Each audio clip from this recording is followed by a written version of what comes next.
भूत या कठपुतली। दक्षिण भारत की सच्ची घटना से प्रेरित एक डरावनी कहानी। यह कहानी दक्षिण भारत के एक छोटे से गांव कोडाइकनाल के पास के जंगल की है। वहां के लोग कहते हैं कि उस जंगल में एक रहस्यमय कठपुतली रहती है जो रात में जीवंत हो जाती है और अपनी मर्जी से चलने लगती है। रात का समय था, बारिश हो रही थी। 22 वर्षीय अर्जुन, जो कि एक फोटोग्राफर था, जंगल में पुरानी मूर्तियों और कला की तस्वीरें लेने गया। अचानक उसकी नजर एक टूटे फूटे घर पर पड़ी। घर में घुसते ही उसने देखा एक पुरानी लकड़ी की कठपुतली कोने में रखी थी। उसकी आंखें इतनी गहरी थीं कि अर्जुन को एक पल के लिए लगा जैसे वो उसे देख रही हो। अर्जुन ने कठपुतली को अपने बैग में रखा और सोचा कि वह इसे अपने संग्रह के लिए रखेगा। जैसे ही वह घर से बाहर निकला, उसे लगा कि कोई उसके पीछे चल रहा है। उसने मुड़कर देखा तो जंगल सन्नाटे में डूबा था।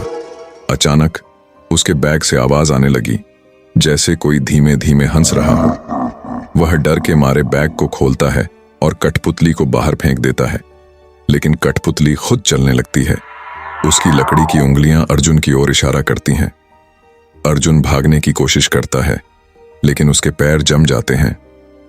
अर्जुन ने महसूस किया कि कठपुतली उसके पास आ रही है। तभी उसने देखा कि कठपुतली का चेहरा बदल रहा है। वह गांव की एक लड़की मायावी की तरह दिखने लगी, जिसकी कुछ साल पहले जंगल में रहस्यमय तरीके से मौत हो गई थी।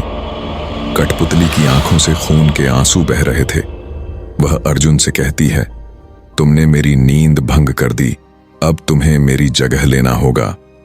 अचानक अर्जुन चिल्लाता है, लेकिन उसकी आवाज कोई नहीं सुनता। सुबह जब गांव वालों ने जंगल में खोज की तो वहां केवल कठपुतली थी, लेकिन इस बार कठपुतली का चेहरा अर्जुन जैसा था। कहानी खत्म होती है, लेकिन यह रहस्य बना रहता है कि अर्जुन के साथ क्या हुआ। गांव के लोग आज भी कहते हैं कि उस कठपुतली से दूर रहो, वरना तुम भी उसी का हिस्सा बन जाओगे। ऐसी और कहानी देखने के लिए चैनल को सब्सक्राइब करें, शेयर करें